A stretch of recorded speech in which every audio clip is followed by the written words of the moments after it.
c'est comment comprendre la fonction du cœur et la fonction du raisonnement et de l'intellect.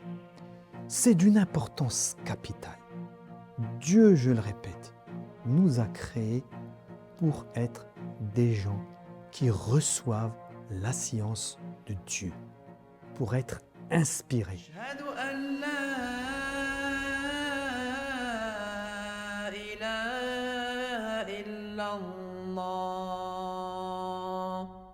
Je cherche refuge en Dieu contre Satan le lapidé, et au nom de Dieu, Ar-Rahman le clément, la louange à Dieu, Seigneur des mondes, et la prière, la paix sur la noble créature, le messager de Dieu, sur sa sainte famille, les Ahl el-Bayt, les Asbat, les gens de la demeure prophétique, sur l'ensemble des prophètes, des envoyés, des messagers et de leurs héritiers respectifs.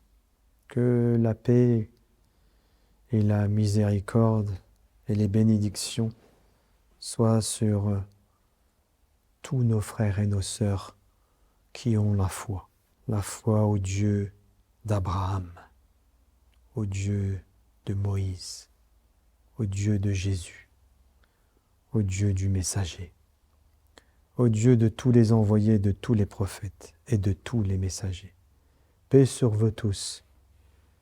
Que Dieu nous assiste afin que nous puissions porter la parole à l'humanité, afin que nous accomplissions et que nous suivions plutôt les traces de tous les prophètes. Ce sont nos modèles, et comme le Coran le dit, au sujet du messager, qu'il était un exemple pour nous, un modèle pour nous. C'est ainsi que j'avais conclu la dernière analyse. Un modèle présuppose que nous marchions sur leurs traces comme si nous étions eux. Ça veut dire que nous ne devons jamais penser qu'ils sont éloignés de nous ou qu'ils sont loin de nous, parce que ce serait diminuer de la valeur du message avec lequel ils sont venus pour tous. Alors, mes frères et mes sœurs bien-aimés, nous sommes en pleine quarantaine, 40 jours que nous avons entamés pour atteindre la nuit du destin, qui est la 40e.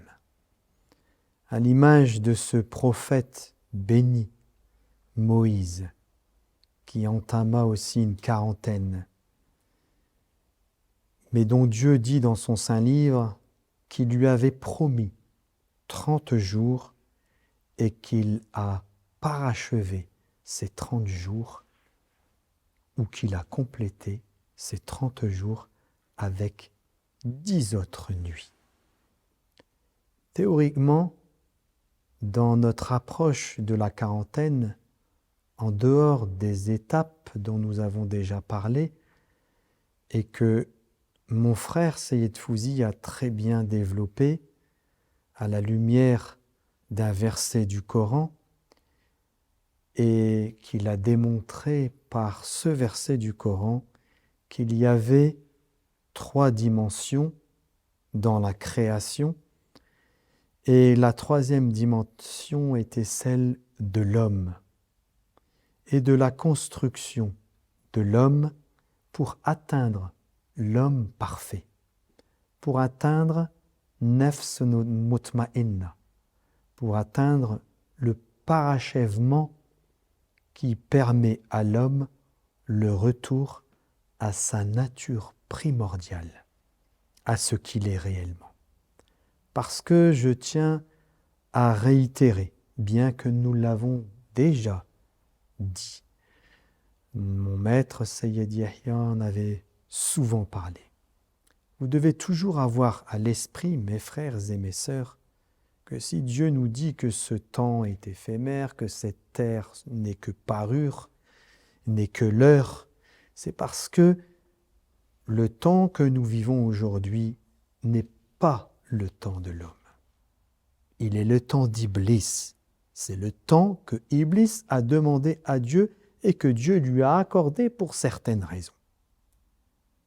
Et nous sommes dans ce temps et nous pensons que nous appartenons à ce temps et nous pensons que c'est dans ce temps que notre mission doit s'accomplir.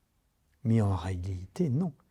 Ce temps nous sert uniquement qu'à retrouver l'état initial avant la descente pour poursuivre l'histoire de l'homme qui en définitive a commencé très brièvement et s'est arrêté avec la chute et Iblis qui est entré dans l'œuvre de l'homme. Donc le khalifa, mes frères et mes sœurs, ça n'est pas pour aujourd'hui. C'est pour demain. C'est le temps de l'éternité que nous devons retrouver, le temps qui est le temps dans lequel Dieu nous a créés, pour lequel il nous a créés, et aussi par lequel nous sommes gouvernés. Et ce temps n'a rien à voir avec le temps des anges, ni même celui d'Iblis. Il est un temps hors du temps, puisque Dieu, lorsqu'il enseigna à l'homme, au contraire de l'enseignement qu'il donne aux anges et à Iblis, est un enseignement qui est totalement détaché du temps. Il le crée et il lui enseigne tous les noms. Les anges voient une partie de son histoire à l'homme. Et c'est pour ça qu'ils disent « tu vas y répondre et corrompre, etc. etc. » Mais ils ne connaissent pas l'histoire de l'homme après. C'est-à-dire lorsque nous aurons retrouvé notre état initial et que nous reprendrons le chemin du khalifa.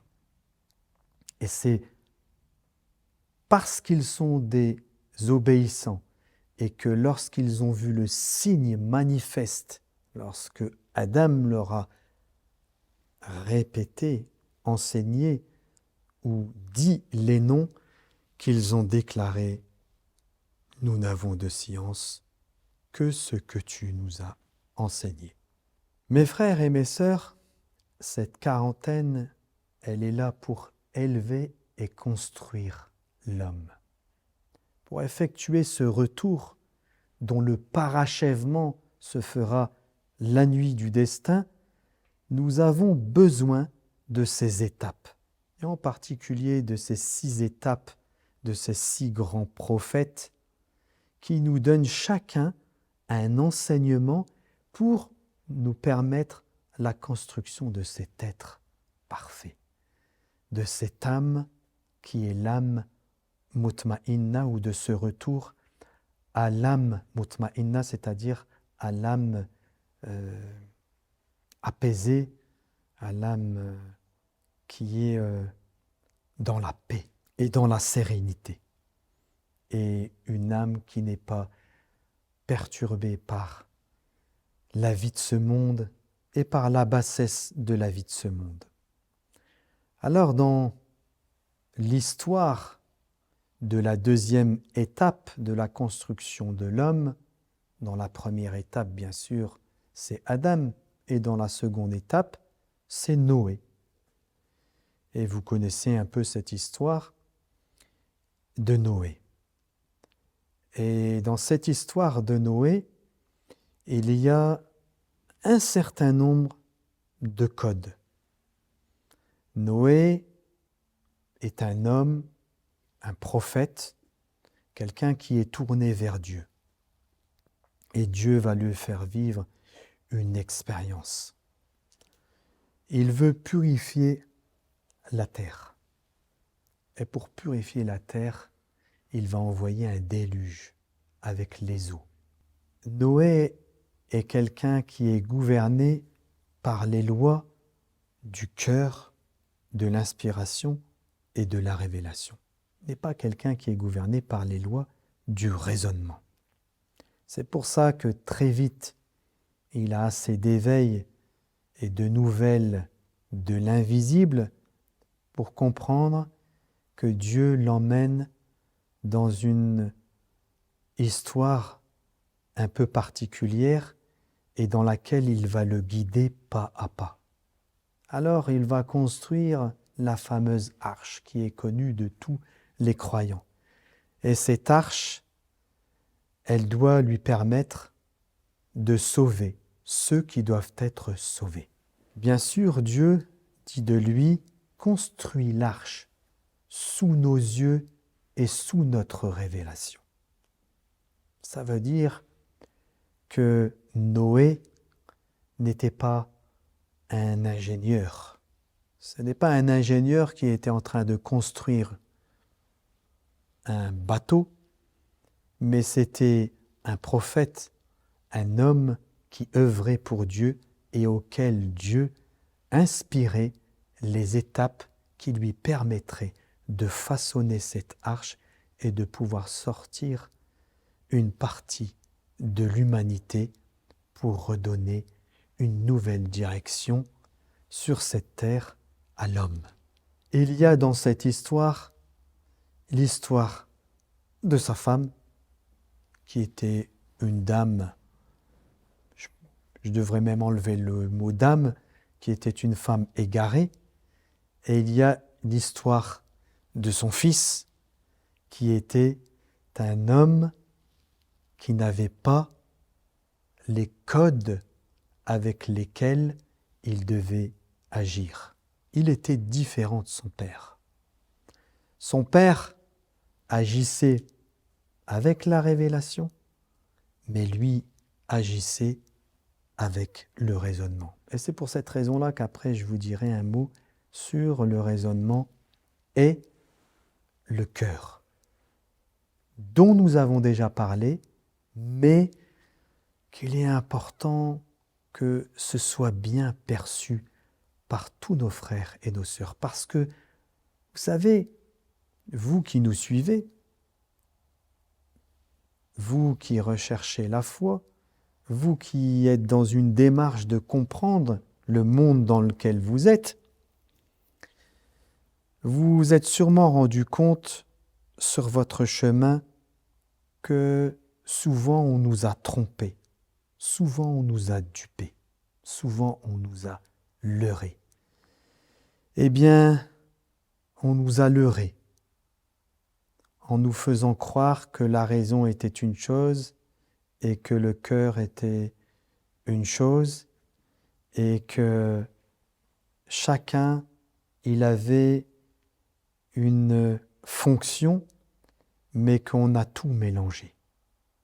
Donc, comme vous le savez, lorsque vous lirez le Coran, le Dieu Tout-Puissant révéla à Noé et lui dit « Celui-ci, en parlant de son fils, n'est pas de ta famille. » C'est-à-dire, il nous fait comprendre, déjà, d'entrée, c'est quoi la famille?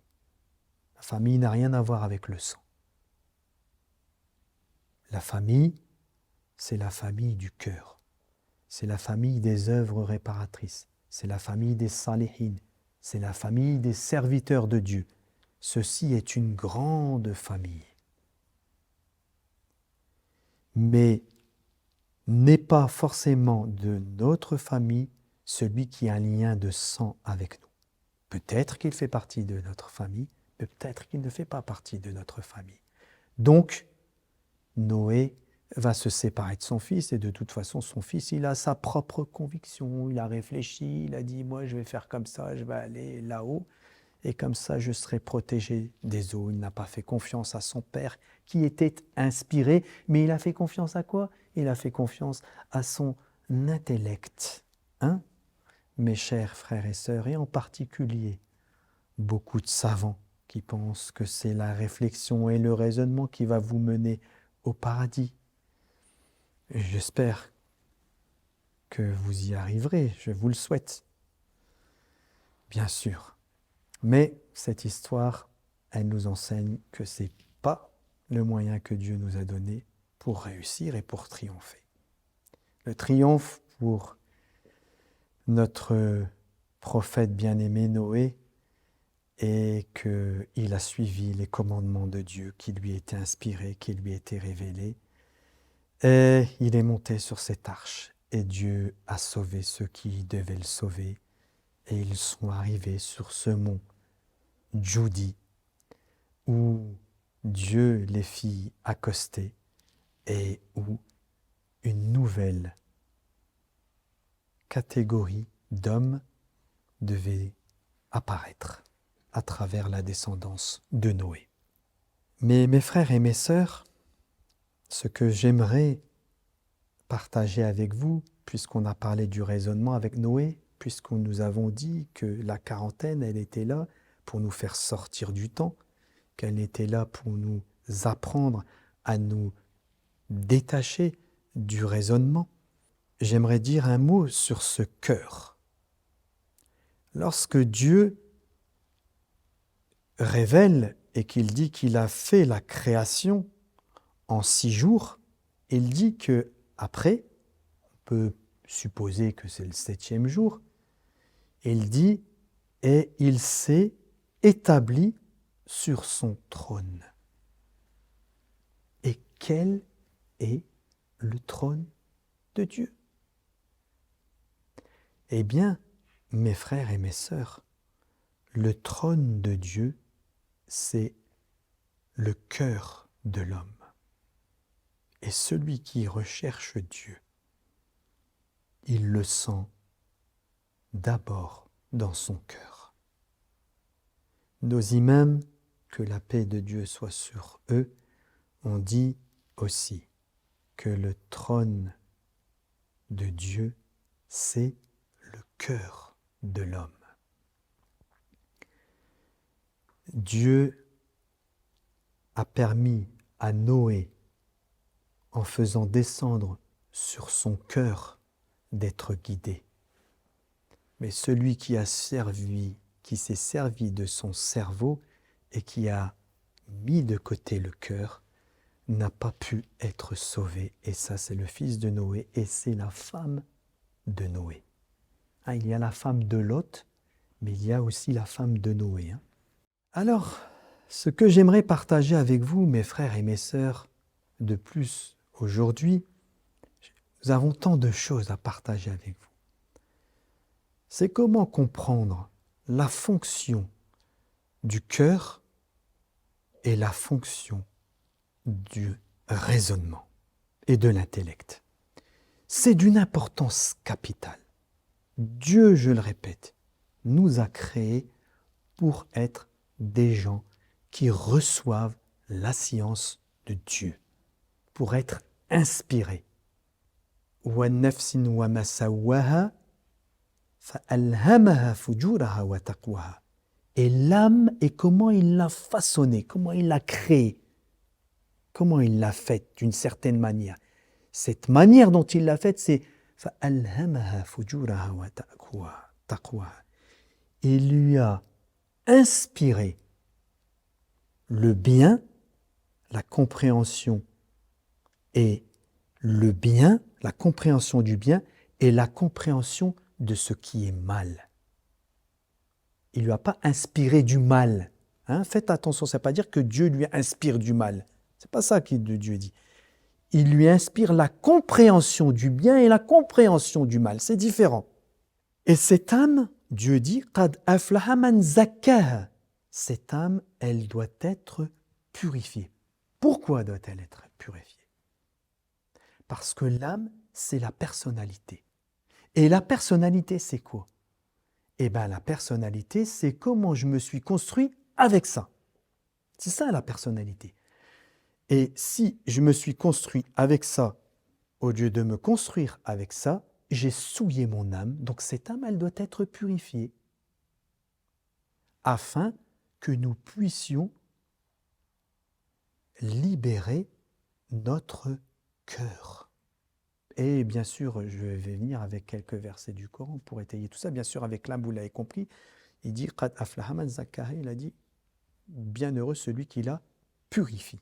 il y a une histoire de purification. Donc, nous devons abandonner notre personnalité. Et c'est cette quarantaine qui nous apprend, qui nous aide à nous débarrasser de cette personnalité qui, je le dis et je le répète, qui s'est construite à travers le cerveau. Le cerveau qui analyse, le cerveau qui a 5 petits soldats qui sont les 5 sens et qui regardent le monde, mais quand on regarde le monde qu'avec ça et qu'il n'y a pas ça, alors on n'a pas la bonne méthode et on souille notre âme. On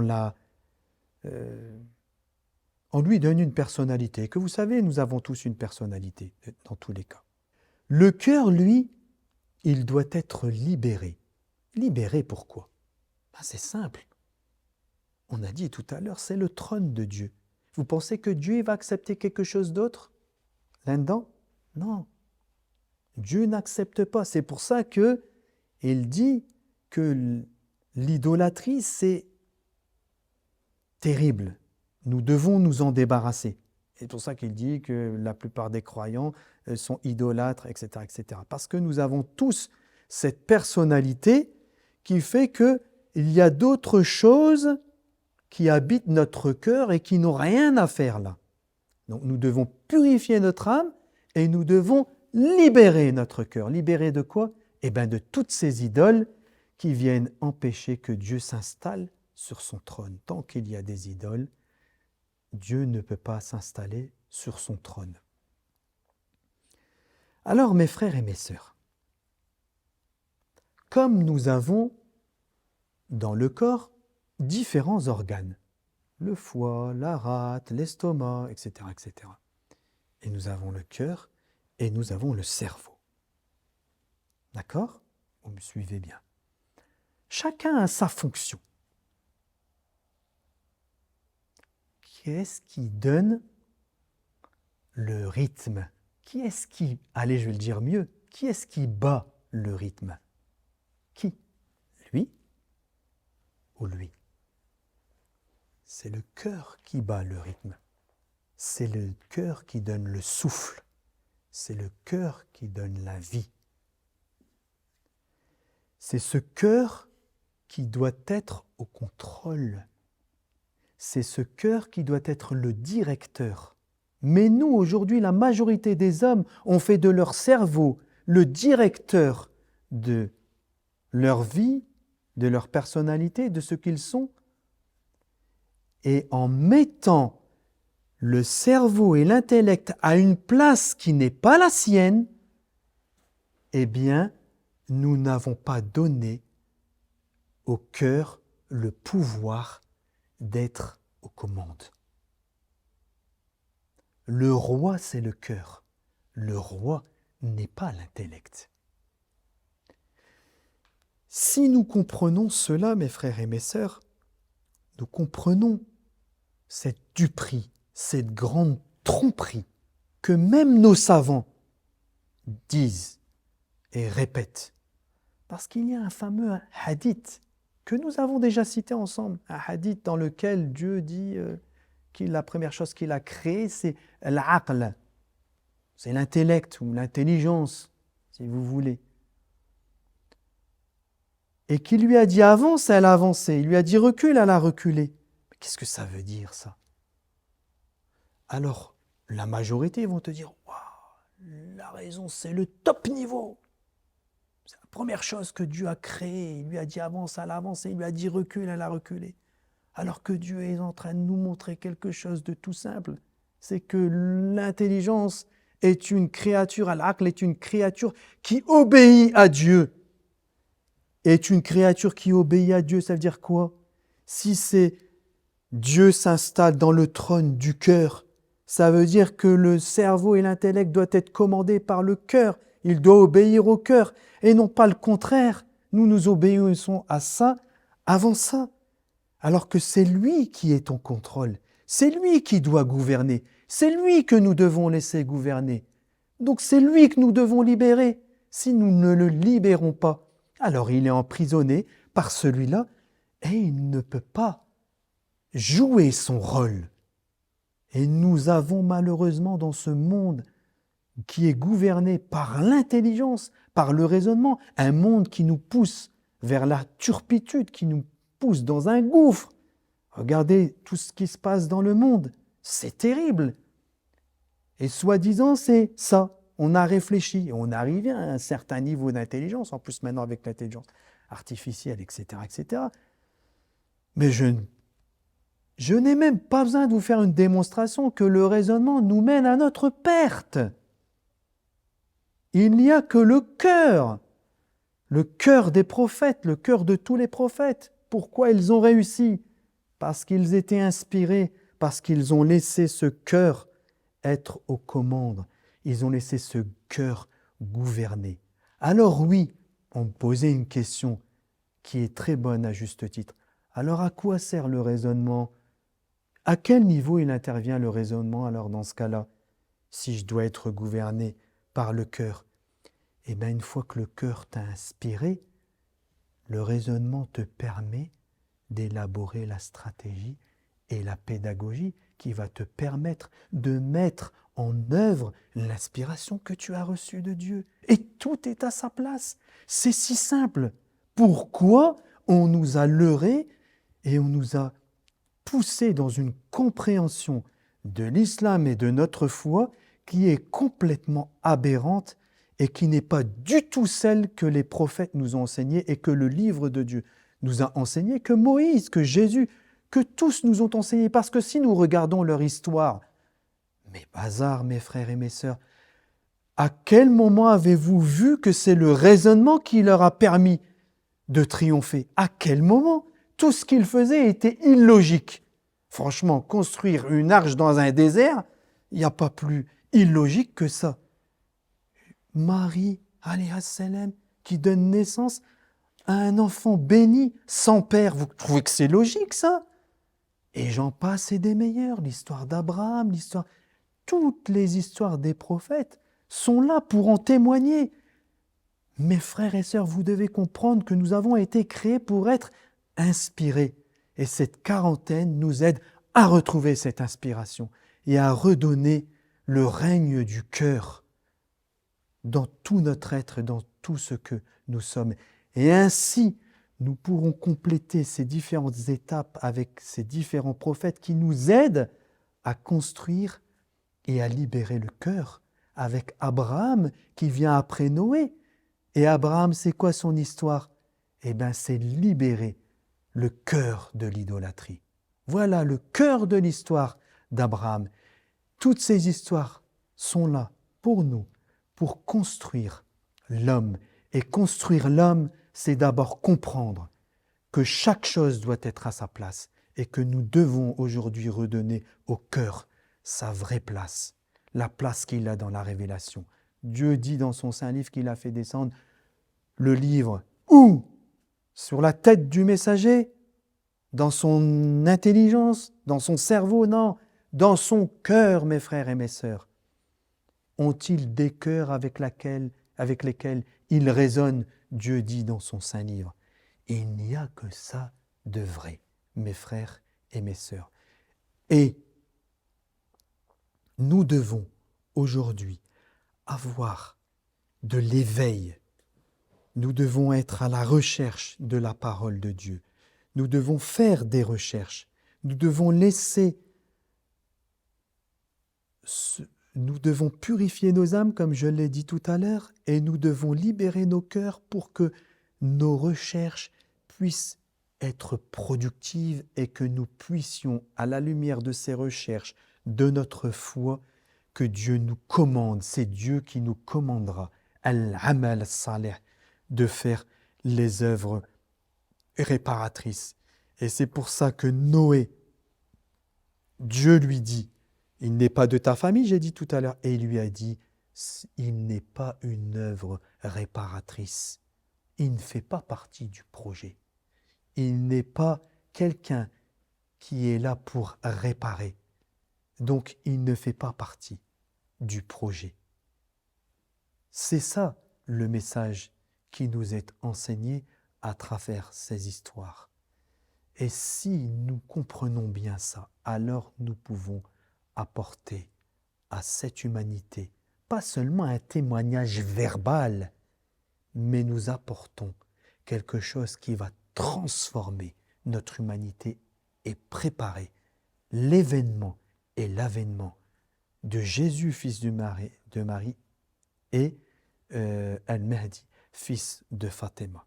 Parce que lorsque nous regardons le monde et que nous sommes témoins de toutes ces injustices que nous voyons, et que pour mémoire, je vous rappelle que les injustices continuent et encore de plus belle, et que ce fameux cessez-le-feu à Gaza ou au Liban, c'est un pseudo-cessez-le-feu, il n'existe pas.